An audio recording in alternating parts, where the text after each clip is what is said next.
Hello, everyone. Welcome to my bold and the beautiful gossip channel. I hope you're all having an amazing day.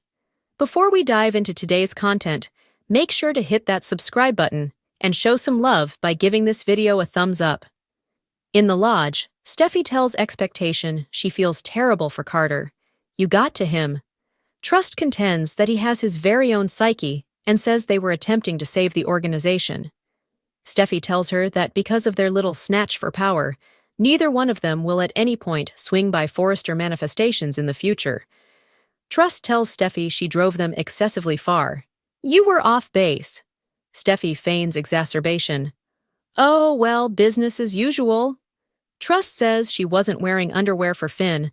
I was sitting tight for Carter. At Forrester, Edge paces in the workplace until Taylor Seams requests Steffi. Edge expresses she's around someplace. Taylor inquires as to whether he's all right and closes the entryway. What's going on? Edge doesn't actually have the foggiest idea where to begin. He says Carter isn't the man they thought he was. He betrayed him and every one of them, and was attempting to assume control over the organization. Taylor can't completely accept that everything Edge has said to her about Carter.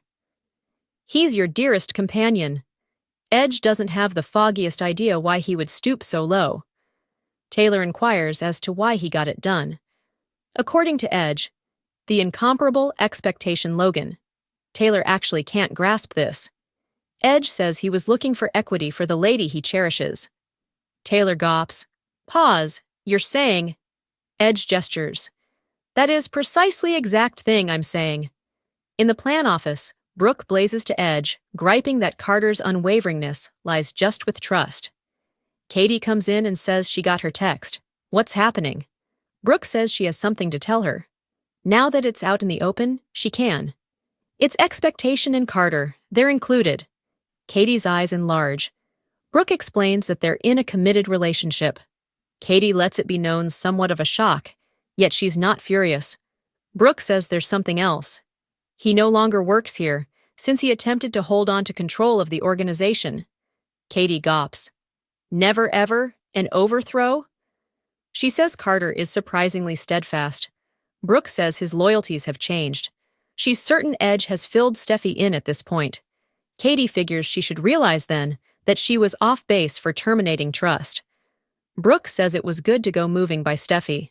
More terrible, Edge is presently paying attention to her and faulting Expect Carter's double-crossing. At Il Giardino, Electra happens about how wonderful it is that Remy is working there. He says he hasn't dropped a plate yet. She should be his four-leaf clover. Electra cautions he would do well to become accustomed to seeing her consistently. Remy pillars and Will takes in the trade peacefully. Remy tells Electra he cherishes conversing with her and is cheerful they'll get to hang somewhat more. He adds it was decent gathering Will and strolls off. Electra tells Will she thinks he'll like getting to know Remy. He's an extraordinary person. Electra tells Will she and Remy used to work at a cinema together. He used to sneak in their companions for nothing at times. Will says it seems like they go way back. Electra says they were just ever companions. Will guarantees her he's not desirous. Electra's happy. She's with the man she needs to be with. They clasp hands and Remy takes note.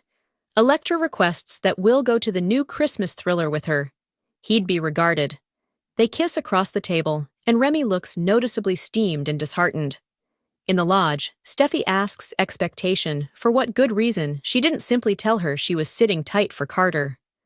Trust needed to safeguard her relationship. She ought to have believed her, however she was searching for any reason to dispose of her. Her conspicuous negligence pressured them into action. Steffi inquires, Would you say you are messing with me at the present time? Might it be said that you are sincerely attempting to legitimize an upset at the organization? Steffi tells Trust the organization was experiencing her line sucking them dry. Carter needed to cut it very much like her. Carter was equipped with tons of weaponry with realities and information that you could have done without, and presently, abruptly, he's, what, your most die-hard follower? That is no joke? She thinks Trust truly destroyed him. She and her family esteemed his feedback and ethics. She figured he would be invulnerable to a lady like her, however she was off base. Carter not just deceived my dad, that Trust is adulterating Carter. Katie contends that he wouldn't permit himself to be controlled. At any rate, Brooke concurs, and her girl wouldn't follow through with something like that. Katie says Carter would possibly have done this, assuming that he thought it was totally fundamental. Brooke is stressed over how Edge is discussing trust, yet she can't actually guard her activities. Katie requests that she guarantee that she won't let this separate her and Edge. In the primary office, Edge lets Taylor know that Brooke was the one in particular who had some awareness of trust and Cook. She muses about beginning a relationship with Confidential. Edge says Carter has fallen hard, so hard he'll return a blade in his. Taylor realizes this should be exceptionally terrible. Edge entrusted that man with his life. Taylor says he and Eric were both so great to him. Edge says it ought to have been a warning when he laid down with his dad's better half. Brooke shows up at the entryway so as to hear Taylor inquire, "Do you truly think this is all a direct result of trust?" She hears Edge reply, "Totally. Trust is back there calling the shots." Brooke strolls in and gives them the bristly eyeball. In the lodge, Steffi tells Trust she knows Carter, and this isn't him. He's benevolent and steadfast. Trust says that is the reason he was unable to pause for a moment and allow her to obliterate the organization with her senseless turf wars. Steffi says since her line bombarded doesn't mean the organization is fizzling. Does she anticipate that she should trust that her takeover is to save Forrester from her? "This is about you and what benefits you. Do you even consideration about Carter?" Trust says, "Obviously I do." Steffi hollers, "He lost his employment as a result of you. His standing is finished.